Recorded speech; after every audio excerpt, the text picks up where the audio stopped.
욥기서 3장 1절 그리고 11절로 19절의 말씀, 제가 먼저 1절을 읽으면 여러분들은 11절을 읽는 겁니다.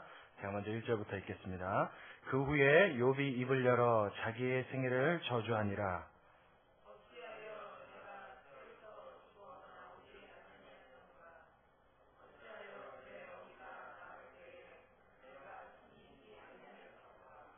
어찌하여 무릎이 나를 받았던가, 어찌하여 유방이 나로 빨게 하였던가.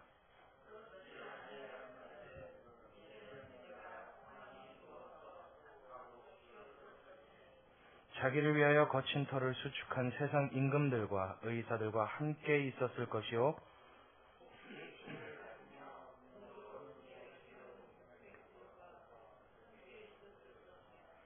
또 부지 중에 낙태한 아이 같아서 세상에 있지 않았겠고 빛을 보지 못한 아이들 같았었을 것이라.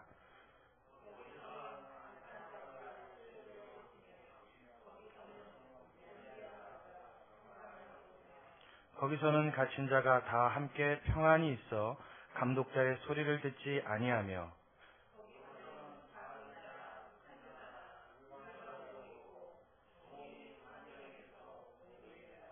아멘. 할렐루야.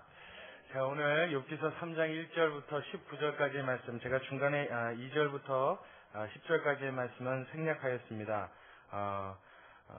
같은 뉘앙스의 11절로 19절까지의 말씀을 우리가 읽으면 2절부터 3절부터 10절까지의 말씀은 같은 의미의 같은 뉘앙스의 자신의 태어난 날을 괴로워하고 슬퍼하는 한편의 노래를 우리는 접하게 됩니다. 그래서 오늘 본문은 3장 1절부터 19절까지인데 우리가 봉독하는 것은 11절부터 19절까지 함께 읽었습니다. 자, 우리가 함께 읽은 오늘 이 본문의 말씀, 자, 오늘 본문의 말씀을 읽을 때 우리는 한 가지 질문을 마음속에 갖게 됩니다. 과연 예수 믿는 사람 중에, 그리스도인들 중에, 하나님을 섬기는 사람들 중에 경건하다고 자부할 수 있는 사람도, 남들이 보기에 저 사람만큼은 틀림없이 경건하고, 저 사람만큼은 틀림없이 신앙이 좋고, 저 사람만큼은 틀림없이 하나님 앞에 큰 자라고 인정할 수 있는 사람들 중에도 과연 어려운 일과 괴로운 일과 슬픈 일을 당하면 낙담하고 원망할 수 있는가 하는 질문을 우리의 마음속에 먼저 갖게 됩니다. 자, 오늘 우리가 읽은 본문에서는 어때요? 욥이 그 답에 대한 대변자로 우리에게 답을 해주는 말씀을 보자면, 과연 그러한 사람도 여러분 낭망할 수 있습니까? 없습니까? 있다고 이야기하는 것 같지요? 지금 누가 그렇게 하고 있어요? 욥이 그렇게 하고 있어요. 상대의 최고의 의인, 이 최고의 의인이란 말은 우리가 붙여준 수식어가 아닙니다. 누가 붙여주신 거예요? 하나님이요. 하나님이 붙여주신 수식어, 당대 의인이다, 최고의 의인이다. 온 천하를 살펴봐도 저만한 의인을 내가 찾아볼 수 없다. 하나님의 평가입니다. 그러다면 여러분, 우리 중에 어떠한 경건한 자도 이 욥만큼 경건하기는 쉽지 않으리라고 봅니다. 경건한 사람의 대표, 신앙인의 대표, 하나님 앞에 인정받을 만한 큰 자의 대표, 누구요? 욥. 대단한 사람 아닙니까? 근데 이 사람도 지금 7일 7야를 그 친구들과 함께 있으면서 친구들도 한 말도 하지 못하였고, 이 욥 자신도 자신의 이 기가 막힌 신자와 기가 막힌 이 처지를 놓고 아무 할 말도 없이 7일 7야를 굳게 입을 다물고 있었지만, 그가 막상 입을 열자 그 입에서는 무엇이 나오고 있어요? 원망과 불평과 한탄이 나오고 있어요. 근데 여러분, 이 불평과 원망을 잘 살펴보면 이 원망과 불평 속에는 지금 무엇에 대한 원망과 불평입니까? 그렇죠. 자신의 태어남을 원망하고 불평하고 있습니다. 차라리 이렇게 아픔과 이렇게 고통을 겪을 것 같았으면 차라리 내가 이 세상에 나지 않았으면 좋을 뻔했다. 내가 없었으면 좋았을 뻔했다. 지금 이것을 이야기하는 거예요. 지금 욥이 원망하고 불평하는 내용 중에는 하나님을 향하여 그 하나님의 진정성에다 대고 그 하나님을 면박하거나 하나님을 공격하는 그런 행위의 불평은 단 한마디도 섞여 있지 않습니다. 우리가 욥기서를 쭉 살펴보면 아시겠지만, 여러분들 집에 가서도 욥기서를 꼭 읽어보십시오. 제가 욥기서를 강의할 때는 안 빼놓고 매 절마다 다 강의하지 않습니다. 비슷한 내용이 계속 겹쳐서 몇 장을 넘어가는 데는 제가 뛰어 넘어갈 거예요. 여러분들이 그 내용들은 집에 가서 읽어보셔야 됩니다.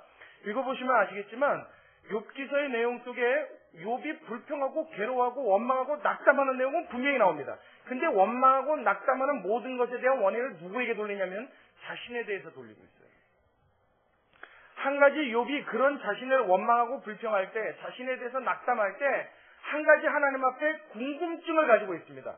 과연 하나님, 내가 이 세상을 살아가면서 정말 하나님 앞에 복만 받아야 하고 하나님이 그 누구보다도 사랑해 주시고 하나님이 나에게는 절대 조금의 화도 미치지 않게끔 해주셔야 할 만큼 완전한 의인이라고 하나님 날 그렇게 인정하지는 않습니다만은, 그래도 하나님 내가 이렇게 큰, 이렇게 엄청난, 이렇게 상상도 할 수 없는 큰 역경과 고난으로 이런 폭풍 같은 인생을 경험해야 될 만큼 하나님 악인은 아니지 않습니까? 하는 질문.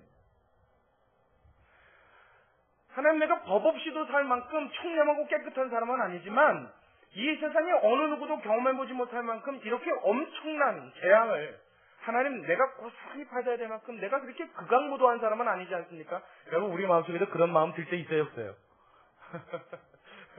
우리는 욥만큼 고생하지도 않았습니다. 욥만큼 고통받지도 않았어요. 욥만큼 그렇게 괴로움에 자신의 인생의 바닥을 경험한 그런 사람도 우리 중에는 아마 없으리라고 생각합니다. 그럼에도 불구하고 우리의 삶 속에 역경이 다가올 때, 고난이 다가올 때 우리 마음속에 어떤 질문이 들어요? 하나님, 도대체 왜 나한테 이렇게 하십니까? 이런 생각 든단 말이에요. 그 이야기가 그 이야기예요. 같은 말입니다. 하나님, 도대체 나는 왜 요마양 요꼴입니까? 하나님, 나한테는 왜 이런 일이 자꾸 생깁니까? 하나님, 나 왜 이렇게 괴로워야만 합니까? 하나님, 언제나 좀 괜찮아집니까? 하나님, 언제쯤이면 내 입에서 한숨이 가셔질 수 있겠습니까? 하나님, 언제쯤이면 우리 집에도 햇살날처럼 방긋 웃는 날이 좀 오겠습니까? 이런 생각들이요, 이런 마음들이요. 무엇이에요? 하나님, 왜 내가 이런 처지에 살아야 할 만큼 내가 그렇게 악인입니까? 하는 그런 고민이 우리의 마음속에 있단 말이에요. 지금 누구도 그렇게 하고 있다고요? 오늘 주인공인 욥도 그렇게 하고 있어요. 그러니 여러분, 우리는 대답할 수 있습니다. 하나님의 사람, 아무리 경건한 자라 할지라도, 아무리 거룩한 자라 할지라도 극한 상황에 처해서 내가 정말 견딜 수 없는 고통과 아픔을 느끼게 되면 그 삶의 한숨과 절망과 낙심과 좌절은 찾아오게 됩니다. 아멘. 아멘. 먼저 여러분, 이 사실을 마음속에 새기시기 바랍니다.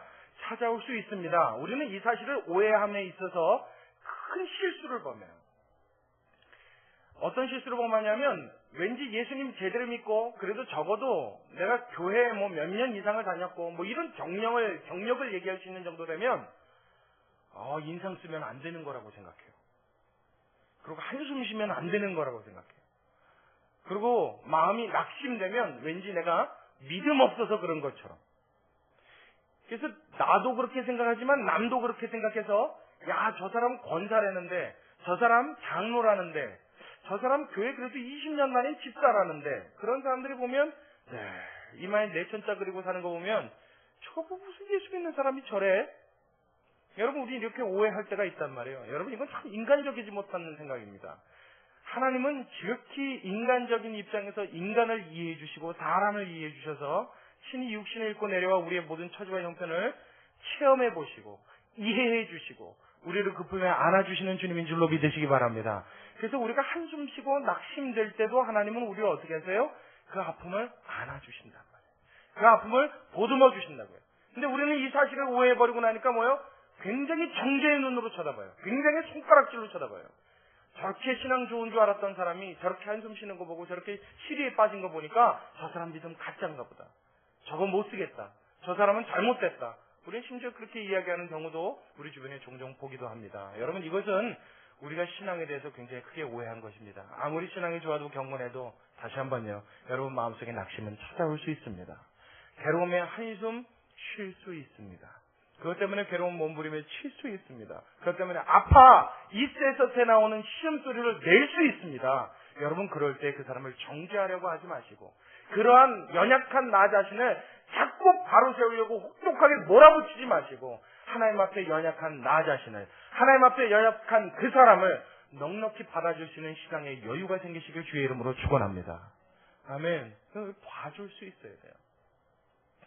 오늘 그러한 욥의 모습이 성경에 등장합니다. 자, 욥의 이야기를 한번 볼까요? 자, 우리 본문으로 내려와서요. 자, 3장 1절에 그 후에 욥이 입을 열어 자기의 생일을 저주하니라. 7일, 8일째 되는 날 드디어 입을 열었어요. 이 일주일을 꼬박 한 말도 못하고 있다가 드디어 첫 입을 열었는데 입을 열자마자 자신의 생일을 저주합니다. 우리가 읽은 본문의 11절부터 13절까지는 아주 유명한 구절입니다. 어찌하여의 노래가 나와요. 어찌하여의 노래. 그리고 17절부터 19절까지의 세 절에는 거기서는의 노래가 나옵니다. 꼭 마치 노래 1절과 2절의 가사처럼 되어 있어요. 자, 한번 볼까요? 자, 11절 어찌하여의 노래입니다. 어찌하여 내가 모태에서 죽어나오지 아니하였던가?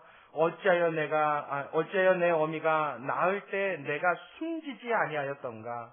어찌하여 무릎이 나를 받았던가? 어찌하여 유방이 나로 빨게 하였던가? 그렇지 아니하였던들 이제는 내가 평안히 누워서 자고 쉬었을 것이니.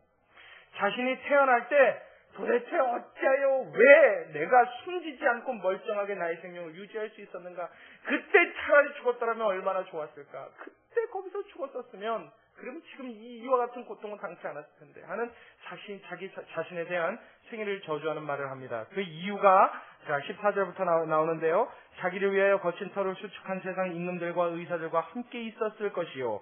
혹시 금을 가지며 은으로 집에 채운 목백들과 함께 있었을 것이며 또 부지 중에 낙태한 아이 같아서 세상에 있지 않았겠고 빛을 보지 못한 아이들 같았었을 것이라. 이게 무슨 말이냐면 이미 죽어서 천국 가 있는 그 영혼들을 향한 묘사입니다.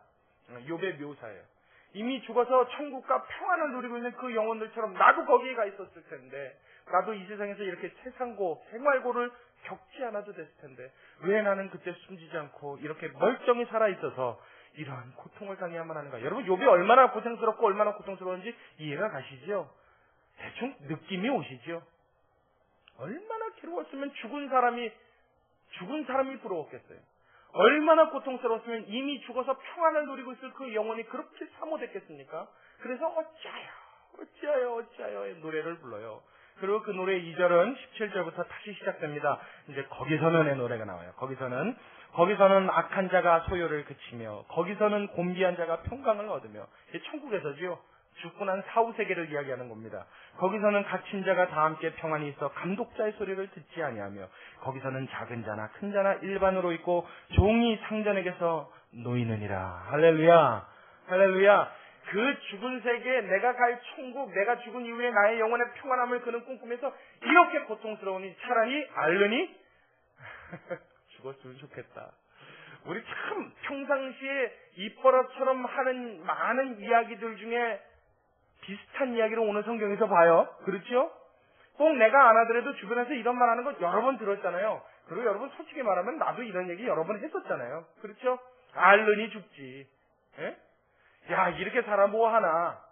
도대체 사는 게 왜 이래? 내가 살 수가 없다. 정말 죽겠다. 우리 이런 얘기도 얼마나 자주 합니까? 자주 듣습니까? 예.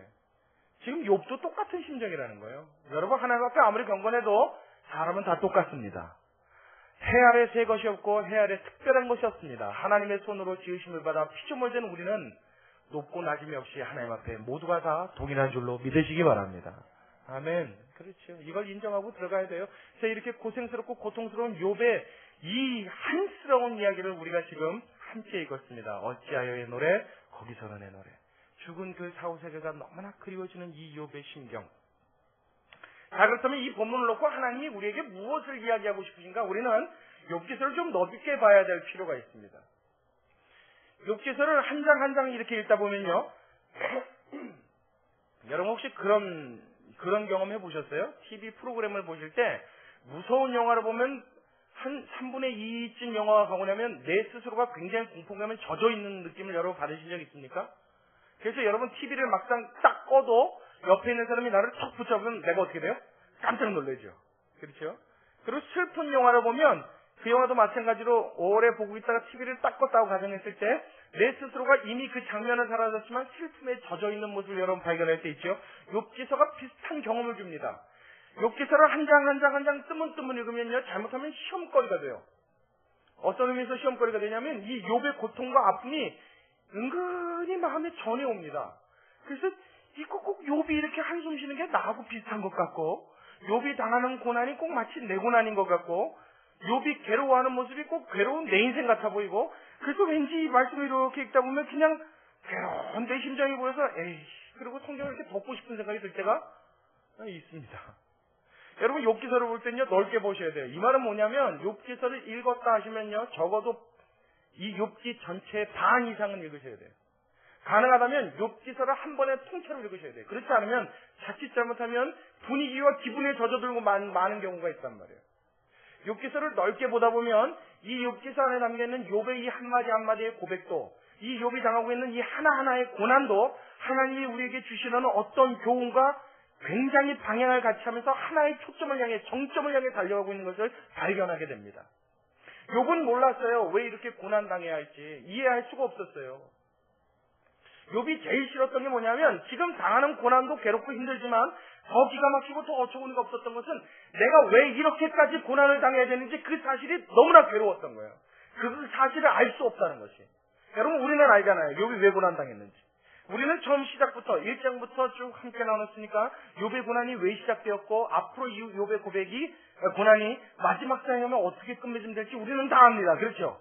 그러니까 별로 시험거리가 안 된단 말이에요. 하지만 욥은 이 앞에 1장에 대한 내용은 전혀 모르고 있다고요. 그렇죠? 욥이 알고 있는 건 뭐예요? 2장서부터 나타나는, 1장 하반절부터 나타나는 욥의 집안에 재앙이 찾아왔다는 사건부터 친구들이 찾아온 이 사실밖에 모릅니다. 도대체 왜 이 재앙이 찾아왔는지, 이 재앙이 주는 의미가 무엇인지, 이 재앙이 찾아오기까지 나에게 어떤 일이 있었는지, 앞으로 어떤 일이 있을 것인지, 이 재앙은 어떠한 결말을 가져다 줄 건지 그는 아무것도 몰랐다고요. 그러니 얼마나 답답해요. 얼마나 괴로워요. 우리가 당하는 고난에 한숨을 쉬는 이유, 낙심되는 이유는 여기에 있습니다. 이유를 모르기 때문이에요. 그리고 그 고난이 언제 끝나며 어떤 방향으로 시작게 되며 어떤 결론을 가져올지 우리는 몰라요. 그래서 어떻게 해요? 막막하고 막연한 겁니다. 그래요? 맞아요? 어떨 때는 그런 생각이 들 때도 있어요. 별로 큰 고난도 아니에요. 뭐 이렇게 대단하게 힘든 일도 아니에요. 때로는 내가 힘들다고 느끼는 게 좀 외로움일 때도 있어요. 뭐 그렇게 살아가는데 큰 문제가 안 되는 문제일 때도 간혹 있습니다만은 그럴 때도 큰 문제 못지않게 내 마음속에 상처를 주고 데미지를 줄 때가 여러분 있지요. 그건 왜 그래요? 내가 지금 당하는 이 상황과 이 처지가 앞으로 어떻게 될지 모르는 이 무지함에 있습니다. 그 무지함 때문에 갑갑하고 괴로운 거예요. 답답한 거예요. 이 외로움이 언제 끝날지, 이 고독이 언제 끝날지, 이 쓸쓸함이 언제 끝날지, 이 궁핍함이 언제 끝날지, 이 아픔이 언제 끝날지, 이 괴로움이 언제 끝날지, 이 고민이 언제 끝날지, 이 모든 것들이 다 어떻게 끝날지 우리는 알지 못하기 때문이에요. 욥도 그것을 알 수 없었기 때문에 극한 상황에 처한 욥으로서 자기의 태어난 날을 저주하며 그것을 원망하며 낙심하며 소리 높여 부르짖어 자기가 죽었으면 좋겠다는 죽음에 대한 동경을 이야기하는 이 심정 우리가 10분 이해하리라 믿습니다. 여러분 이러한 상황에 대해 하나님이 주시는 교훈이 있습니다. 이제부터 우리가 함께 나눌 그 말씀 중에 그러한 상황에 처해 있어서 내 마음이 낙심될 때, 저와 여러분의 마음이 납작하게 깔아질 때 도대체 웬만해서는 흥이 나지 않고 예전 같으면 조금만 재밌는 프로그램 봐도 금방 웃었던 내가 왠지 마음이 깔아앉아서 누가 아무리 옆에서 노력해주고 정성을 들여줘도 마음이 좀처럼 둥해지지 않을 것 같은 극한 낙심이 마음속에 찾아올 때, 답답함이 있을 때 오늘 주신 하나님의 말씀으로 저와 여러분이 큰 위로와 힘이 되어주시길 주의 이름으로 축원합니다. 자, 우리 말씀을 뒤로 넘어가세요. 여기서 좀 넓게 보라고 그랬죠. 7장으로 넘어가 봅니다. 7장. 여기서 7장으로 넘어가세요. 제가 방금 말씀드린 욥이 하나님께 대하여 원망하는 것. 하나님 도대체 내가 왜 이런 고난 당해야 됩니까? 제가 웃는 이유가 있어요. 이제 제가 보라는 말씀을 보시면 여러분도 제가 왜 웃는지 알 거예요. 그 답답함을 하나님 앞에 토로하는 이야기가 나옵니다. 자, 12절 같이 있습니다. 12절 시작. 내가 바다니까 용이니까 주께서 어찌하여 나를 지키시나이까. 자, 저 보세요. 욥이 굉장히 경건한 사람이에요. 욥이 평상시에는요 잔치를 벌여놓고 자녀들이 잔치를 벌인 그 자리에도 혹시 부지 중에 죄를 범하였을까봐 자녀의 수대로 양을 잡고 소를 잡아서 하나님 앞에 번제를 드리던 사람입니다. 근데 너무 고통스럽고 괴로우니까 하나님 앞에 자기 자신을 놓고 뭐라고 따져 물어요? 주여 내가 바다니까 용이니까. 이게 여러분 질문이에요? 안 웃겨요 여러분? 저 이거 굉장히 웃긴데 전 이거 읽으면서 정말 웃었어요. 욥이 얼마나 답답했으면 하나님 나한테 도대체 왜 이러세요? 이 말을 하는 거예요. 하나님 나한테 왜 이러시는 거예요 도대체? 왜 나한테 이러십니까? 도대체 무엇 때문입니까? 하나님 내가 울렁이고 출렁이는 바다입니까? 바다는 하나님이 왜 지켜봐야 돼요? 혹시나 바다가 경계선을 넘어서 마을을 침범할까봐 하나님이 그 바다 끝에 경계를 정해야 되잖아요. 그렇죠? 바닷물이 육지를 넘지 못하게. 그러니까 바다를 하나님 지켜보신다고 생각했던 것 같아요. 그리고 용이니까. 용은 있지도 않는 동물인데 갑자기 용이 튀어나왔어요. 근데 욥기서에 보면요. 여러분 재미난 것이 공룡에 대한 묘사가 나옵니다. 욥기서에 보면 여기서 이제 창조과학자들이 말하는 여러 가지 설들이나 과학적인 근거가 제시되는데 욥기서 후반으로 쭉 넘어가다 보면 용에 대한 묘사가 나와요. 근데 여기서 말하는 용은 공룡을 말해요. 공룡. 그러니까 우리가 아는 공룡요. 3억 6천만 년 전에 있었다는 그 공룡. 그 공룡이 누구와 동시대 있어요? 욥하고 동시대 있습니다. 욥이 공룡을 묘사하는데 그 허리를 보라. 그 짐승을 보라. 그 힘은 허리에 있고 그 꼬리는 마치 백향목이 흔들리는 것 같고 그렇게 묘사해요. 여러분 백향목이 뭐냐면 10m, 20m 이상 쭉 직선으로 자라나는 중동지방에 자라나는 향나무과의 일종입니다. 그래서 그것으로 건축 자재로 많이 사용을 해요. 나무가 워낙 곱고 단단하기 때문에 어떤 동물이 꼬리가 흔들리는데 백향목이 흔들리는 것 같은 동물이 뭐가 있어요? 공룡밖에 없어요. 그리고 여기 본문에는 번역을 낼 때 그 동물의 이름을 악어라 이렇게 표현합니다. 뭐 파충류의 일종이었던 것 같아요. 그러니까 우리가 추측하기로는 그것이 공룡이 아닐까 하는 추측 외에는 할 수가 없어요. 자, 그렇다면 3억 6천만 년 전에 사셨던 그 공룡님께서는 욥기가 기록될 당시에도 살아계셨다는 이야기죠. 여러분 절대 우리는 아메바의 후손이 아닙니다. 하나님은 모든 동물과 모든 짐승을 창조하셨습니다. 공룡도 하나님이 창조하신 동물이에요. 제가 잠깐 딴 얘기를 하고 다시 오자면 공룡이 왜 멸종했느냐? 제가 갑자기 이 생각이 왜 나고 여러분들에게 말씀드리냐면 예전에 저희 신학교에 학생회장으로 있던 분이 지금은 일본의 굉장히 훌륭한 목사님으로 목회하고 계세요. 처음에 예수 믿으라고 전도를 했더니 자기가 궁금한 게 아닌데 그거를 대해서 해결을 해주면 예수는 믿겠다 그러더래요. 그래서 뭐냐 그랬더니 하나님이 이 세상을 창조하셨으면 모든 짐승이 다 이 세상에 있어야 맞는 건데 왜냐하면 노아의 방주에 짐승을 다 태웠다면서요. 그렇죠? 그러면 하나님이 다 짐승을 살리시려고 태우신 거 아니에요? 그럼 멸종하지 말고 다 있어야 되는데 공룡들 다 어디 갔냐? 그러고 물어보더래요. 공룡 다 어디 갔냐? 공룡. 공룡도 종류별로 큰 놈들은 뭐 어떻게 해서 죽었다 치지만 분명히 빙하기가 있었고 뭐 주라기가 있었고 다 있었으니까 그때를 거치면서 공룡이 멸종된 거 아니냐? 만약에 창조설이 맞다면 그 공룡 다 어디 갔냐? 그거 물어보더래요. 그래서 그거 알려주면 예수 믿겠다. 근데 결국 그분이 목사님이 되셨어요. 그래서 제가 그 생각이 나서 여러분들 말씀드렸는데 공룡은 하나님이 창조하셨다가 하나님이 육식을 허락하실 때 명종시키신 겁니다. 아멘. 그렇게 믿으셔야 돼요. 성경에 그 이야기는 없어요. 우리가 성경을 읽을 때 가장 근접하게 추론할 수 있는 것이 그것밖에 없어요. 왜냐하면 여러분 예전에 과거에는요 하나님이 인간이 타락하고 나서도 처음에는 육식을 허락하지 않으셨단 말이에요. 식물밖에는 못 먹었다고요. 고기를 먹을 수가 없었어요. 그때는 약육강식이라는 게 아직 이 세상에 있지 않을 때입니다. 그때는 공룡이 있어도 괜찮죠. 밟히지만 않으면 죽지 않아요. 그렇죠? 밟지만 않으면 죽지 않아요. 근데 이놈들이 고기를 먹기 시작하니까 어떻게 돼요? 만약에 그거 사람들하고 같이 살려놓으면 어떻게 돼요? 사람이 멸종되게 생겼죠? 그러니까 하나님이 어디론가 몰아넣으신 거예요. 어디로 몰아넣으시는지 모르겠어요. 북극 속으로 넣으셨는지 땅을 여시고 용암 속으로 넣으셨는지 그건 저도 모릅니다. 여러분 만약에 그런 공룡들이 다 죽었다 그러면 다른 짐승들도 다 죽었어야 되잖아요. 제가 가히에게 잠깐 한 겁니다. 여러분 공룡에 대한 이야기가 나와요. 그래서 지금 욥이 용이니까 그러고 이야기한 거예요. 그 시대에 봤던 용을 아는 겁니다. 그 공룡입니까? 하나님이 용을 왜 지켜봐야 돼요? 하나님이 짐승들을 용들을 다 멸종시키셨지만 아직 욥의 시대에 사람과 공룡이 육식을 하며 공존을 했었을 시기가 있었단 말이죠. 그럼 그 상황에서 하나님이 용을 지켜봐야 될 이유는 뭐예요? 하나님의 자녀들을 못 먹게 해야 될 거 아니에요. 그렇죠?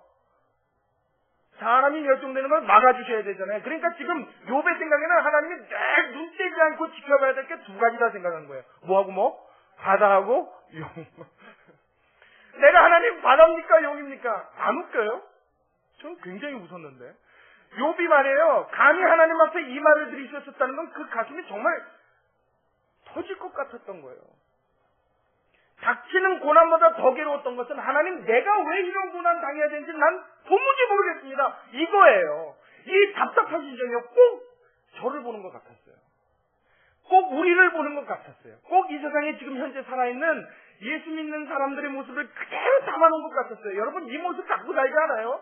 그렇죠? 예수 다닌다고 교회 나와서 라면하고 주역이 쓰리라고 집에 돌아가서는 어떻게 한숨도 푹 나오는 경우가 비일비재하지 않습니까?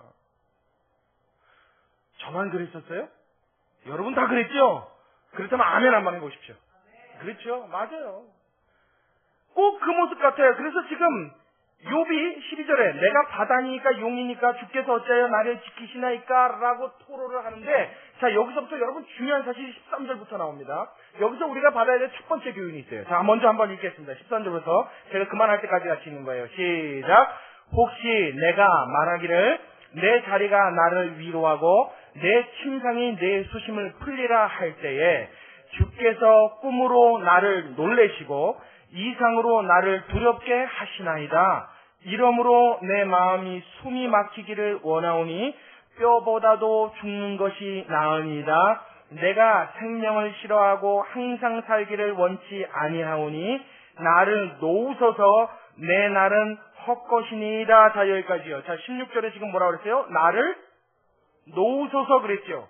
지금 내가 이렇게 고난당하고 있는 이 상황 이해할 수 없고 이해하고 싶지도 않고 정말 괴로워서 몸부림밖에 칠 수 없는 이 상황조차도 지금 분명한 것은 뭐예요? 하나님이 나를 어떻게 하고 계시다? 꽉 잡고 계시다. 그러니까 하나님만 놔주시면 내가 오늘에도 죽을 수 있을 것 같은 거예요. 너무나 고통스럽고 너무나 괴롭고 너무나 힘든데 내가 이 힘든 중에서도 죽지 않고 멀쩡히 살아있는 거 보면 이상하단 말이에요. 하다못해 미치기라도 해야 되는데 이런 엄청난 일을 당했으면 정신이라도 온전치 않아져야 되는데 너무 멀쩡한 거예요. 정신도 온전하고 이 충격을 받았음에도 불구하고 하나님 앞에 답답하고 정말 오늘이라도 당장 죽을 수 있으면 정말 좋겠다 할 이 상황에도 너무 멀쩡히 내가 살아있는 이유는 딱 하나밖에 없다. 욥의 마음속에 믿음이 있었던 거예요. 어떤 믿음이요? 하나님이 날 못 죽게 붙잡고 계시는구나. 이해하시겠습니까? 그러니까 하나님 좀 놔주십시오. 나 좀 죽게. 네. 이 고백하는 겁니다. 얼마나 괴로웠으면 하나님 이제 나 붙잡지 마시고 좀 놔주세요. 나 내가 원하는 대로 죽을 수 있게. 나 원하는 대로 미칠 수 있게. 정신이라도 온전치 않아서 그냥 이렇게 아무것도 모르고 살다가 갈 수 있게. 하나님 나 좀 내버려 두십시오. 그 말은 뭐예요? 지금도 하나님이 나한테 어떻게 하신다? 간섭하고 계신다는 걸 알고 있었다는 거예요. 그 다음 절에 그 확실한 이야기가 나옵니다. 자 보세요. 17절 제가 읽겠습니다. 사람이 무엇이 간데 주께서 크게 여기사 그에게 마음을 두시고. 자 18절 함께 읽어요. 시작. 아침마다 건징하시며 분초마다 시험하시나이까. 할렐루야. 할렐루야. 욥은요 이 고통스럽고 괴로운 낙심되는 상황 중에도 분명히 알았던 믿음이 하나 있습니다. 뭐요? 하나님이 분초마다 시험하시도록 나에게 눈을 떼지 않고 계시다는 걸 그가 알았던 거예요. 할렐루야. 할렐루야. 자 이것이 우리가 받아야 될 첫 번째 교훈입니다. 이 욥의 고난과 고통 중에 이 낙심되는 상황 중에 정말 낙심이 돼서 삶의 희망이라고는 소망이라고는 눈꽃만큼도 찾아볼 수 없는 이 상황에 조금도 낙이라고는 없는 이 순간에 그가 뭘 믿고 있어요? 이 순간에도 하나님이 나와 함께하고 계시다는 것을 믿고 있었다는 거예요. 자 여러분 기억하십시오. 하나님은 하나님의 자녀들이 고통당할 때 고난당할 때 때로는 허락하실 때도 있습니다. 아멘. 그렇죠. 하나님은 때로는 그것을 그냥 진행시키실 때가 있습니다. 너무 괴로워서 원망밖에 불평밖에 나오지 않는 상황도 하나님은 때로 허락하실 때가 있습니다. 그냥 내버려 두실 때가 있어요. 그런데 여러분 분명히 기억하십시오. 그 순간에도 하나님은 자신의 자녀들이 믿음 잃는 것을 허락지 아니하시고 그 믿음만큼은 붙들어주는 줄로 믿으시기 바랍니다. 왜 그러세요? 고난당하고 낙심된 자에게 가장 크게 좌우되는 사활을 좌우하는 가장 중요한 것은 그 마음속에 하나님을 의지하는 믿음 때문이기 때문입니다. 그 믿음이 있어야만 하나님의 자녀가 어떠한 고난을 당해도요 살 수 있는 힘이 생겨요. 버틸 수 있는 힘이 생겨요. 여러분 우리 때로 그렇죠. 너무 힘들고 고통스러우면 지금은 여러분 그런 일이 없으셔서 못 느낄 수 있지만 여러분 그럴 때도 있었죠. 인생을 쭉 살아오는 중에요. 정말 괴롭고 힘들어서 정말 이게 뭔가 내가 야 이거 정말 어떻게 나한테는 나는 어떻게 이렇게 사나 정말 내 삶이 후회스럽고 한스러워서 막 좌절되고 어떨 땐 정말 저주하고 싶은 상황이 왔을 때에도 여러분 우리가 마음을 꼭 붙들고 살아갈 수 있는 힘이 어디서부터 나온다고요? 그때는 여러분 내가 죽지 못해 사는 것 같았죠? 산 위에 거미줄 칠 수 없어서 어떻게 근근히 사는 것 같았죠? 그 살 수 있는 삶의 원동력을 누가 주셨어요? 그때는 내가 몰랐어요. 그러나 여러분 분명히 깨달으십시오. 그 순간에도 내가 살아갈 수 있는 최소한의 힘을 믿음을 통하여 하나님이 붙들고 계시기에 내 생명이 지금껏 오는 줄로 믿으시기 바랍니다. 이걸 믿으시라고요. 그래서 하나님이 뭘 보게 하세요? 그 고난의 끝을 보게 하세요. 그 고난으로 어떤 끝이 마감되는지를 하나님이 반드시 보게 하십니다. 할렐루야! 할렐루야! 내가 고난을 당했습니까? 그 고난엔 이유가 있습니다. 내가 힘들어 이때에서 신음소리가 새나왔습니까? 반드시 그 새나온 신음소리보다 비교할 수 없을 정도의 큰 영광을 하나님은 그 등 뒤에서 예비하고 계시는 줄로 믿으시기 바랍니다. 하나님 이것을 볼 때까지, 하나님은 이것을 깨달을 때까지, 하나님은 그 자녀로 이것을 누릴 때까지 하나님은 그 생명을 붙드시고 그 믿음을 붙드시고 숨지지 아니하도록 이 땅에서 사라지지 아니하도록 하나님의 그 마지막 영광을 노래할 수 있도록 책임지시고 붙들어 주시는 줄로 믿으시기 바랍니다. 이걸 믿으라고요. 욥의 고난은 그래서 여러분 이 고난을 적어놓은 책, 이 욥기는요 고난의 책이라 말하지 않고 신학자들은요 믿음의 책이라 말합니다. 그 고난 중에서도 누굴 믿은 거예요? 하나님을 믿는 거예요. 최소한의 믿음을 붙드는 거예요. 내가 이렇게 어려운 중에도 하나님이 나를 붙들고 계셔. 그러면 그때는요 사람의 마음속에 어떤 생각이 드냐면 그래 하나님 이제는 내가 어떻게 몸부림을 쳐도 안 되니까 누구의 뜻대로밖에 못해요. 하나님의 뜻대로. 이제는 내가 아무리 몸부림 쳐봐야 하나님의 뜻대로 갈 수밖에 없으니까 이제는 어떻게 하나님 앞에 맡기자 하는 일종의 포기가 옵니다. 여러분 그때 하나님이 그 자리에서 기다리고 계시는 줄로 믿으시기 바랍니다. 그때까지 하나님을 신뢰하는 믿음, 내가 잘나서 믿는 거 아니에요. 내가 훌륭해서 믿는 거 아닙니다. 하나님이 그 믿음만큼은 꼭 붙들어주고 계십니다. 1960년도에 나온 어떤 책자가 있습니다. 그때 당시에 시카고에 있는 모 대학의 심리학 교수였던 엘리자베스 후블러 로스라고 하는 학자가 있는데 이 학자가 갑자기 병원에 왔다가 별 증세가 없었는데 갑자기 병원에서 검사하고 난 이후에 시한부 판정을 받은 사람들, 그러니까 병이 원래 있는지 알고 온 사람들 말고요. 멀쩡해서 병원 가고 정밀 검사를 했는데 이 무슨 뭐 암 말기라든가 갑자기 시한부 인생으로 판명을 받은 사람들에 대한 조사 보고서가 있습니다. 근데 그 보고서에 따르면요, 그 사람들의 실태를 보고했는데 보여지는 반응들을 조사한 거예요. 어떤 반응을 보이나 몇 단계로 나눠진다고 합니다. 처음에 시한부 인생의 판정을 딱 받고 나면 제일 처음에 보이는 반응이 부정이라고 그래요. 부정. 아니다. 에이 아니야. 오진이야. 틀렸어. 말도 안 돼. 무슨 나 이렇게 건강한데. 내가 무슨 폐암이라고? 나 숨 잘 쉬는데. 그럴 리 없어. 아니야 이거 잘못된 거야. 다시 해봐. 이게 첫 번째 반응이래요. 그러고 난 다음에 조금 시간이 지나고 나면 두 번째로는 분노하기 시작한답니다. 막 화를 내는 거예요. 이 돌팔이. 그죠? 약국에도 그런 사람 좀 종종 있죠. 집사람이 있죠. 분노하는 사람이에요. 그거 자연스러운 현상입니다. 그냥 그럴 때는 멱살 잡혀 주십시오. 어쩔 수가 없어요. 다 그런데요. 멱살 자리하고 막 난리가 나는 거예요. 이 돌팔이가 나를 이 사람이 어떻게 이 사람이 그럼 당이죠. 막 그때는 별소리를 다 하죠. 막 분노하는 거예요. 그러다 시간이 더 지나면요. 세 번째 양상이 협상을 한답니다. 협상. 어떤 협상이냐면 좋습니다. 내가 병 들었는데 의사한테도 와서 내가 얼마 드리면 나 고쳐줄 수 있겠어. 그죠? 나 가진 건 돈밖에 없어. 당신이 원하면 100억을 주든 1000억을 주든 달라는 대로 줄 테니까 자, 나 어떻게 수술 언제 해줄 거요? 하나님 앞에도 똑같다는 거예요. 하나님 앞에 협상한대요. 하나님 이 병만 고쳐주시면 한 번만 낫게 해주시면 주여 내가 평생 쉬지 않고 철야를 하겠나이다. 혹은 주여 내가 주의 손길에 가서 목사가 되겠나이다. 많이 들어본 얘기죠? 주변에서. 이렇게 협상해 온다는 거예요. 시간이 거기서 더 지나가면요. 이 네 번째 단계로는 협상이 아니라 깊은 좌절을 한답니다. 이제 해봐도 안 되니까. 해도 안 되니까. 뭐 협상해봐야 하늘에 계신 분은 뭐 도무지 입 한번 꿈쩍하고 열질 않으신 분이니 도대체 뭐 길이 없잖아요. 의사한테 멱살을 잡든 돈을 뇌물을 주든 뭐 병원비를 뭐 1억을 갖다 주든 고칠 수 있는 기술이 없는데 어떻게 하겠어요? 그러니까 깊은 좌절에 빠지는데 이거 이제 의학적인 용어는 우울증이다 이렇게 이야기하죠. 우울증이 찾아요. 사람이 그냥 영적인 침체가 오는 거죠. 아무것도 하기 싫고 그렇게 믿음 좋았던 사람이 교회도 안 나가고 예? 그러다 마지막 단계로 가서 5번째 나오는 마지막 성향이 무엇이냐면 이 깊은 절망 중에 있던 사람이 시간이 더 지나고 나면 이제 마지막을 준비하기 위해서 자신의 모든 운명을 수용하기 시작한답니다. 받아들인대요. 그렇습니다. 예. 이제 잘해야 이제 한 달 남았습니다. 그래서 자식들도 불러다 놓고 자신의 마지막을 준비하고 이걸 이제 슬슬 받아들이기 시작한대요. 그 운명을 수용하는 단계. 여러분 이게 욥기서에 와도요 똑같이 적용이 됩니다. 물론 욥은 그 순서는 좀 바뀌어 있어요. 어떤 때는 좌절하는 것 같다도 막 분노하고 분노하는 것 같다도 막 수용하고 어떤 때 수용하는 것 같다도 막 원망하고 이 좀 순서가 왔다 갔다 합니다만 이 순서에 나와 있는 모든 성향을 욥도 그대로 보입니다. 그래서 마지막은요 모든 운명을 수용해요. 하나님 옳습니다. 당신이 나 이기셨습니다. 하나님이 다 오르시겠지요. 하시는 대로 하십시오. 구워 드시든지 삶아 드시든지 하나님께서 잡수시고 싶은 대로 날 뜯어 드시든지 마음대로 하십시오. 그냥 맡기는 단계까지 욥이 결국은 갑니다.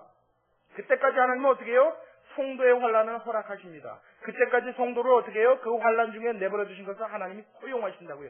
그때까지 사단이 그 육체와 모든 삶을 지배하는 것을 하나님이 일시적으로 한정적으로 허락하십니다.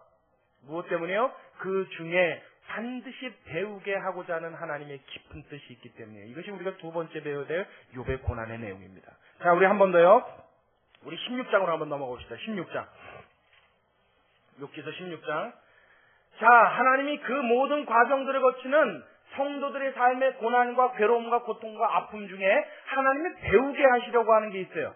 배우게 하려고 하시는 게.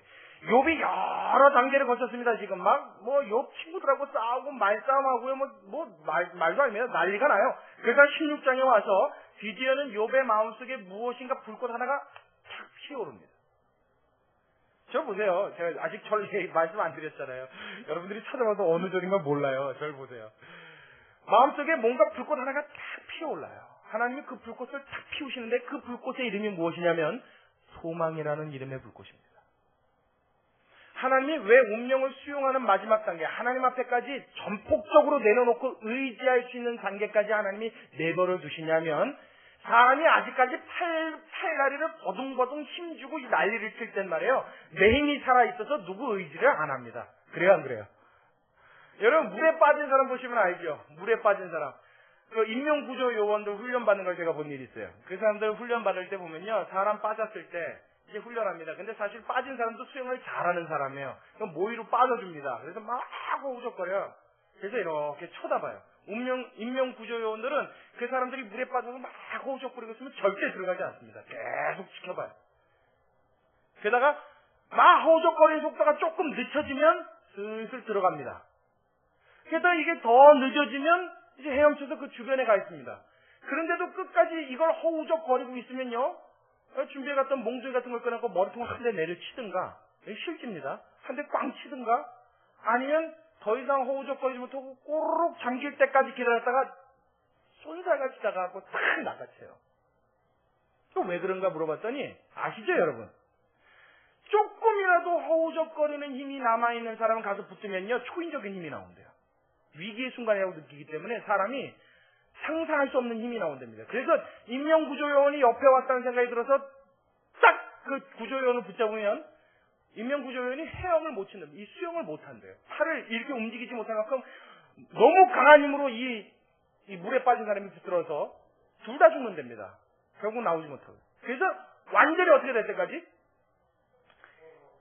꼬르륵 할 때까지. 이 손가락 하나도 더 이상 움직일 힘이 없을 때까지 내버려두는 거예요. 그래서 그 순간이 넘어가면 어떻게 되겠어요? 이제 죽겠죠. 입사하겠죠. 그러니까 입사하기 직전까지 갔다가 그 순간에 탁 낚아치는 거예요. 그게 사람을 구조하는 요령이 됩니다. 하나님 꼭 이와 같아요. 욥을 어디까지요? 운명을 수용해서 하나님 앞에 턱 내려놓을 때까지. 그래서 이제 어떻게 해요? 손가락 하나도 까딱할 힘이 없을 때까지. 더 그랬더니 하나님이 그 순간에 무엇이요? 그 상황을 통하여 깨닫게 해주시는 중요한 교훈이 있더라는 거예요. 정말 힘들고 낙심되고 더 이상 빛도, 더 이상 내가 숨쉴 구멍도, 어디 빠져나갈 틈도 전혀 없다라고 느끼는 캄캄한 이 절망 속에서 하나님이 배우게 하시려고 그 마음속에 불꽃을 탁 틔우는 게 16장에 나와요. 19절 같이 봅니다. 19절. 16장 19절에 나타나 있는 그 하나님이 틔운 불씨의 이름은 소망이라고 말씀드렸어요. 제가 19절 같이 봅니다. 시작. 지금 나의 증인이 하늘에 계시고 나의 부인이 높은 데 계시니라. 나의 친구는 나를 조롱하나 내 눈은 하나님을 향하여 눈물을 흘리고 사람과 하나님 사이에와 인자와 그 이웃 사이에 변백하시기를 원하노니 수년이 지나면 나는 돌아오지 못할 길로 갈 것임이니라. 자, 봐요. 욥이 굉장히 이렇게 좀 꺼져 있는 것 같은 느낌 드시죠? 이제 난 수년이 지나면 더 이상 이 세상에 살 수 없을, 나는 이제 다시 돌아오지 못할 길로 나는 갈 거야. 나는 몇 년이 지나면 몇 년 못 살고 이제 죽을 것 같아. 이제 자신의 인생이 끝이 점점 보이는 거예요. 이제 나도 마지막이 오나 보다. 이걸 준비하는 거예요. 그 순간에 마음속에 무엇이 생겨요? 누굴 바라보고 있어요? 희한하죠? 이게 지금 여러분 하나님을 바라보는 소망이 불꽃으로 탁 튀는 겁니다. 지금 16절에요. 하나님이 그 절망 중에 완전히 낙담되고 내려놓는 그 자리까지 가서야 배우게끔 하시는 하나님의 특별한 교훈이 무엇이요? 소망을 갖는 법을 알게 하시는 거예요. 정말로 내가 아무것도 할 수 없다 하니까 뭐만 보이는 거예요? 나를 구조하러는 인명구조요원의 손만 보이고 꼬르륵 잠긴단 말이에요. 내가 정말 마지막 순간에 더 이상 나의 힘으로 하나님 기부업 포기합니다. 두 손과 두 발을 닫습니다. 하나님 아무것도 할 수 없습니다 하는 순간에 누구에 대한 소망의 길이 열려요? 하나님이 열리더라는 거예요. 할렐루야. 여러분 좌우 사방 아래 위가 다 막혔습니까? 캄캄한 상자 속에 들어가 있는 것처럼 아무도 나에게 비춰주지 않습니까? 기억하십시오. 그 순간에 하늘은 열리는 줄로 믿으시기 바랍니다. 그때 하나님이 하늘 문을 여시고 소망을 주시는 거예요. 누구를 보라고요? 나를 보라고요. 자, 그렇게 불꽃을 틔웠던 이 욥의 소망은 19장에 가서 확 타오르게 됩니다. 19장 25절 26절 같이 봅니다. 19장 25절 26절. 자, 25절 26절 우리 한 목소리로 크게 같이 읽습니다. 시작. 내가 알기에는 나의 구속자가 살아계시니 후일에 그가 땅 위에 서실 것이라. 나의 이 가죽 이것이 썩은 후에 내가 육체 밖에서 하나님을 보리라. 할렐루야. 할렐루야. 이 후일에는 나의 구속자가 계시니 그분이 땅 위에 서실 것이라. 야, 이거 예수님의 재림을 어떻게 알았는지 모르겠어요. 예수님의 초림이 있기 전이었죠.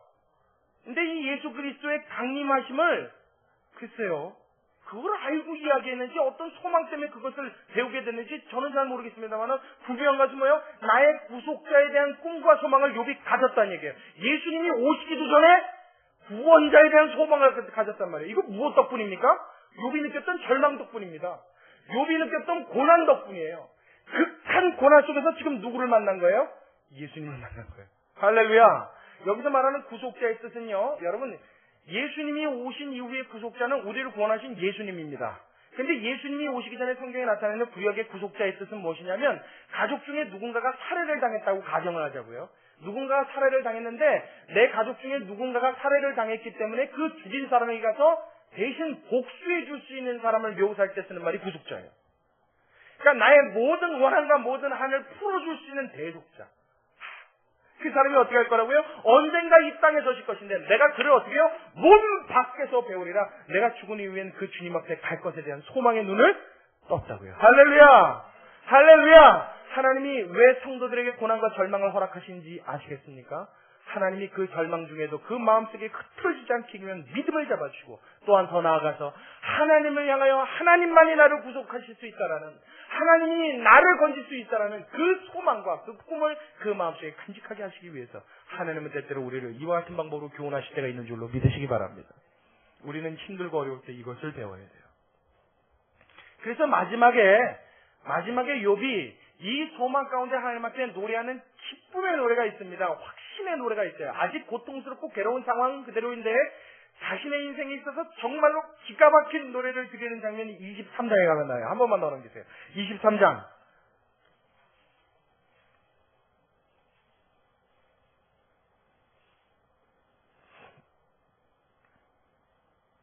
자, 23장 3절부터 5절까지 우리 세 절의 말씀입니다. 여러분 이 말씀은 중요합니다. 여러분이 빨간색을 좀 줄쳐놓든가, 여러분 동그라미를 해놓든가, 욥기서에 아마 가장 중요한 말씀이다. 그러면 23장 3절부터 5절까지인가 아닌가 생각해요. 자, 우리 같이 한번 읽을게요. 3절부터 5절까지 한 목소리 있습니다. 시작! 내가 어찌하면 하나님 발견할 곳을 알고, 그리하면 그 보좌 앞에 나아가서 그 앞에서 호소하며 변백할 말을 입에 채우고 내게 대답하시는 말씀을 내가 알고 내게 이르시는 것을 내가 깨달으리라. 지금 욥의 마음속에 어떻게 해요? 이제는 그 하나님 앞에 내가 가리라, 하나님을 보게 될 것이라, 하나님 나를 구해 주실 것이라, 이 소망을 넘어서서 어떻게 해요? 하나님 만나 배우고 그 하나님 입에서 나오는 모든 말로 나에 대한 한과 나의 삶의 이 고통과 나의 모든 고난에 대한 이유와 설명을 듣는 것을 그가 간절히 소원한 거예요. 하나님 보기가 소원되는 거예요. 할렐루야! 여러분, 우리는 고난을 겪지 않아도 이 소원이 우리 마음속에 있게 되길 주의 이름으로 축원합니다. 예수 믿는 사람은 이 소망과 이 소원을 갖고 살아가는 거예요. 꿈에도 소원은 무엇이요? 통일이 아니라 내 주님 가서 배우는 그것이 나의 마음속에 소원이 될 줄로 믿으시기 바랍니다. 욥은요, 고난 중에 배운 것 딱 하나 있어요. 그게 뭐예요? 하나님 그분입니다. 그분을 사모하는 이 열심을 배운 거예요. 예전에 했던 모든 경건의 행위도 참 중요하고 참 훌륭한 일이었으나 그전에는요, 하나님 경외하고 두려운 마음을 드렸어요. 근데 이제는 뭐예요? 유일무이한 거예요. 이 하나님 외에는 더 이상 나에게 꿈도 소망도 아무것도 없다라고 믿은 거예요. 오로지 하나님만, 오직 주님만, 오직 그 하나님만 나의 이 생명에 있어서 의미가 있는 분으로 그 마음속에 자리를 잡게 된 것입니다. 그래서 어떻게 해요? 하나님 앞에 나아가 금배우기를 간절히 소원하고 열망한 거예요. 자, 우리 마지막으로 한 장만 더 찾아봅니다. 자, 23장 그 똑같은 장의 10절의 말씀입니다. 밑으로 좀 내려보세요. 10절. 자, 10절의 말씀은 여러분들만 한번 크게 읽어보세요. 10절 시작!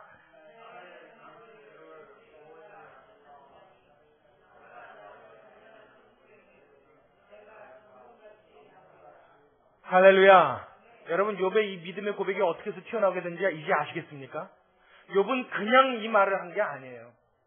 깊은 수렁 속에 빠졌다가 절망 중에 허덕였다가 신음하며 아파했다가 오랜 시간 동안 친구들과 변론하는 끝에 나의 아픔과 나의 고통과 나의 고민과 이 깊은 수렁 속에서 무엇을 발견한 거예요? 극한 소망을 발견한 겁니다. 깊은 수렁 속에서 하나님이 나를 정금같이 단련시켜 내보내 주실 것을 그가 분명히 믿는 믿음에까지 이르게 하신 겁니다. 할렐루야! 그래서 여러분, 성도의 고난과 성도의 고통은 이유 없이 까닭 없이 찾아오지 않습니다. 하나님이 그것을 허락하실 땐 반드시 그것을 통하여 하나님이 만드시려는 하나님의 꿈과 하나님의 목표가 있습니다. 그것이 이루어질 때까지 여러분의 삶에 그 고난은 있을 것입니다. 여러분, 그 고난을 하나님 앞에 감사할 수 있는 성도 여러분 되시길 주의 이름으로 축원합니다. 지금은 알 수 없어서 괴로운 일이지만, 지금은 도대체 이해할 수 없어서 답답하고 근심만 되지만, 분명한 것은 하나님이 그 고난과 역경 이후에 우리의 삶에 찾아오게 하실 그 놀라운 영광을 우리가 바라볼 수 있다면, 꿈꿀 수 있다면, 지금 그 고난을 믿음으로 넉넉히 이겨낼 수 있는 믿음의 사람들 다 될 수 있을 줄로 믿습니다. 할렐루야! 얼마나 기가 막힌 고백이에요. 욥은 지금 이렇게 하나님 앞에 믿음이 발전하고 있어요. 자, 그렇다면 이제 절 보십시오. 여러분, 우리의 삶에도 마찬가지입니다. 제가 참 존경하고 잘 아는 C.S. 루이스라고 하는 목사님, 여러분들은 C.S. 루이스를 책으로 접해보신 분 외에는 아마 영화관에서 개봉했던 나니아 연대기라는 영화 아실 거예요. 그 나니아 연대기가 원래 기독교 판타지 소설인데 그걸 영화화시킨 겁니다.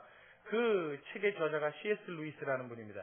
20세기가 내놓은 가장 탁월한 신학자요, 지필가요, 설교자라고 꼽는 사람이 C.S. 루이스인데, 이 C.S. 루이스도 나이 50세가 되었을 때 그 아내를 잃었습니다. 그 아내를 잃었을 때 그 고통과 괴로움을 자기 일기에 적어놓은 것을 나중에 자서전처럼 펴낸 책에 그때 상황을 적어놓은 글이 있어요. 그때 이게 참 참담합니다. 오늘도 또다시 시작되었다.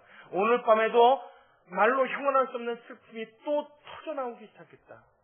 끝나지 않는 눈물과 무슨 말인지 알 수 없는 헛소리들과 아무리 몸부림쳐도 끝나지 않는 깊은 고통과 고독과 괴로움이 나의 가슴을 짓누르기 시작했다. 그 안에 이르렀을 때 너무 큰 슬픔과 상심 때문에 지필도 할 수 없었고 하나님 앞에 경건함도 유지할 수 없었고 아무것도 할 수 없었던 자기 자신을 그대로 우리에게 보여주고 있어요. 여러분, 사람은 다 똑같습니다. 누구나 마찬가지입니다. 성경에 나타낸 욥뿐만 아니라 우리도 그 어떤 위대한 인물이라 할지라도 심지어는 우리가 잘 알고 있어 종살이를 하였고 옥살이를 했던 요셉이라는 인물도 고난과 괴로움 속에는 몸부림치며 탄식하며 한숨 쉬며 낙담하는 것이 당연한 일치요 당연한 모습입니다. 그러나 여러분 기억하십시오. 낙심하는 중에도 낙담하는 중에도 하나님이 그것으로 끝나게 하지 않으실 거라는 믿음을 붙잡고 그 속에서 새로운 소망의 빛을 보시고 하나님 앞으로 더욱 힘있게 달려갈 수 있는 저와 여러분이 다 될 수 있길 주님의 이름으로 축원합니다. 그럼 여러분 고난 당하는 방법이 틀려지는 거예요. 예수 믿으면요 누가 그러죠? 예수 믿고 복 받으세요 그러죠. 그 말은 맞는 말인데 틀리는 말이에요. 틀리는 말인데 맞는 말이에요. 이게 무슨 말이냐면 예수 믿으면 복 받습니다. 그렇죠. 영혼의 복을 받죠. 어떤 복도 비교할 수 없는 큰 복을 받죠. 내 영혼의 구원을 받습니다. 그렇죠. 근데 우리는요 쉽게 얘기해서 예수 믿으면 부자 된다 이렇게 연결지었단 말이에요. 과거에는. 그래서 예수 믿으면 이 가난에서 벗어날 수 있다. 그래서 우리나라 60년대 50년대 기독교가 확 붐된 거 아닙니까? 그렇죠. 이 극한 가난에서 벗어나보자. 전쟁 이후에요. 그래서 기독교가 부흥했습니다. 그러나 여러분 예수 믿는다고 절대 하나님이 다 부자 되게는 안 하십니다. 만약 부자 되고 건강하고 잘 먹고 잘 사는 게 그게 진짜 복이라고 한다면 뭐 아마 이 세상에 제일 큰 은행 부자는 다 예수 믿는 사람이 갖고 있어야 될 거예요. 그렇죠? 그렇지 않겠습니까? 그리고 이 땅의 모든 세상의 땅은 다 누가 갖고 있어야 돼요? 예수 믿는 사람이 나눠 가져야죠. 높고 괜찮고 비싼 빌딩은 다 누구 거예요? 다 예수 믿는 사람 거여야 되잖아요. 근데 여러분 실제로 그래요 안 그래요? 안 그래요. 여러분 그 복은 예수를 안 믿어도 하나님 없어도 받을 수 있는 복이 있다는 얘기예요. 예수님 안 믿어도요 부자는 될 수 있습니다. 예수님 안 믿어도요 건강할 수 있습니다. 예수님 안 믿어도요 양질의 인생을 살 수 있습니다. 근데 그것은요 하나님이 없어도 누릴 수 있는 복이에요. 그게 복이 아니라는 얘기가 아니라 하나님이 있어야만 얻는 복은 따로 있습니다. 무엇이요? 하나님 자신입니다. 하나님이 있어야만 얻을 수 있는 복은 하나님 그분 자신이에요. 하나님이 예배 주신 하나님의 것, 하늘나라의 소망, 하나님이 주시는 힘, 하나님이 주시는 소망입니다. 여러분 하나님은 이것을 주기 원하십니다. 이것을 가진 자로 살아가기 원하십니다. 이것을 붙들고 이 세상을 이길 수 있는 힘을 가진 자들이 되기를 원하십니다. 우리 모두가 그 복을 누릴 수 있게 되길 주님의 이름으로 축원합니다. 내가 똑같은 고난을 당한다 하여도 그 소망 중에 낙심치 않고 다시 일어날 수 있는 것은 소망 없는 자와 같지 아니하고 하나님이 나를 붙드심을 알고 있기에 욥기서를 통하여 가르쳐 주시는 하나님의 손이 어떻게 움직이시는지 우리는 깨달았기에 그 속에 하나님의 살아계심을 보고 믿고 붙들며 그 앞에 달려갈 수 있는 힘이 우리에게 있는 줄로 믿습니다. 이 모든 축복이 저와 여러분의 삶에 있게 되어 주시기를 주님의 이름으로 축원합니다. 한 번 더요. 주님의 이름으로 축원합니다. 같이 기도하겠습니다. 고맙고 감사하신 우리 아버지 하나님, 극한 절망과 슬픔 중에 하나님 우리는 때로 낙심하며 절망하며 좌절하며 눈물을 흘리며 한숨 쉽니다. 하나님 그 고통스럽고 괴로운 그 순간 하나님 우리를 불쌍히 보시면서도 끝까지 어떨 땐 너무 잔인하리만큼 외면하시는 것 같이 아무 말씀도 하지 아니하시는 주님, 하나님 그 속에 아무 희망도 소망도 없어서 끝끝내 우리 하나님 외에는 아무것도 없다라고 발견할 수 있는 이 믿음의 눈을 뜰 수 있는 우리가 되게 도와주시옵소서. 하나님 절망하여도 쓰러져도 넘어져도 우리 주님의 품으로 넘어지는 일인 줄로 믿습니다. 내가 힘들고 괴로워 주저앉아도 주님이 마련해 주신 주님의 품 안에 안기게 되는 일인 줄로 믿습니다. 이와 같은 일이 우리 가운데 있게 하셔서 어렵고 괴로운 중에도 주님이 주시는 평안함을 얻을 수 있게 해 주옵시고 마치 내 눈에 보이는 것처럼 앞날에 예비해 놓으신 지금의 고통과 비교할 수 없는 이 극한 영광이 내 눈에 보이는 것 같아 그 고통 또한 하나님 앞에 감사할 수 있는 믿음의 사람 될 수 있도록 우리 모두를 축복하여 주시옵소서. 참 하나님 우리의 상식으로는 우리의 육신적인 생각으로는 이해도 되지 않는 일입니다. 그러나 살아계신 주님이 나와 함께 하신 것을 알기에 살아계신 하나님, 사신 하나님은 지금도 살아계셔서 나와 더불어 함께 하시는 것을 알기에 주님 이와 같은 일이 가능한 줄로 믿습니다. 놀라운 이 기적 같은 일이 사랑하는 분의 교회 성도들 모두에게 있어질 수 있도록 축복하여 주시옵시고 하나님 저들과 함께하여 주시옵소서. 주님께 감사를 드리며 살아계신 예수님의 이름으로 기도드리옵나이다. 아멘. 우리 찬송가 434장입니다.